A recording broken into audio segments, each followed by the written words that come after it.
This morning, politicians are backing off their heated arguments as those shootings in Arizona, including that of Democratic Congresswoman Gabrielle Gifford, leaves us questioning the way we debate and the level of intensity with which we do it. Those shootings killed 6 people, leaving the Congresswoman fighting for her life. Yeah, the sheriff leading the investigation into the shooting said violent rhetoric contributed to the shootings and that America's become a very angry country.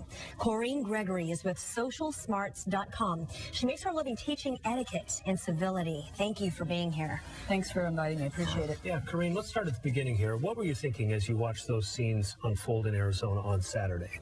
Well, I think probably along with most of Americans, just absolute horror and unbelief. I mean, certainly we've seen assassinations before, and unfortunately we're familiar with shootings. But the whole developing of why this has happened, and particularly the, if you will, the armchair quarterbacking afterwards, I think is of strong concern. So this is a really simple question, but such a complicated answer. All the facts are not in yet, but a college classmate of the accused shooter, 22-year-old Jared Loeffner, says he seemed disconnected from reality and their class. He left warnings about his assassination attempt to the Congresswoman. So he talked about serious distrust also in the federal government. Why does this happen? Why did it happen? And how does a seeming obsession turn into this? You're right. Very complex question. Yeah. A simple question, complex answer, and we don't know what all the facts are. Certainly we know from historically that people that tend to do these types of events are distrustful, are taken aback, are very often can disconnect themselves from reality before the incident happened. I mean, you can see that at Columbine. You can see that in the President Reagan shooting. I mean, these types of things happen.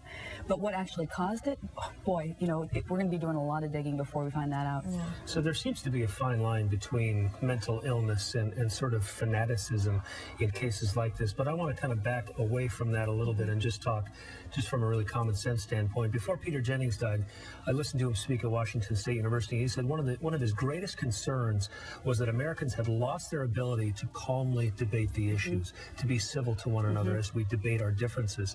That's even gotten worse since he's passed away a few years ago now.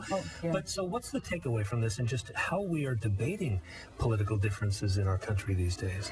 I think it's very important to get to a point where we decide again that civil discourse is actually possible, that there is a difference between objecting to somebody's policies and practices versus tripping into personal and character assassination, which we see over and over again.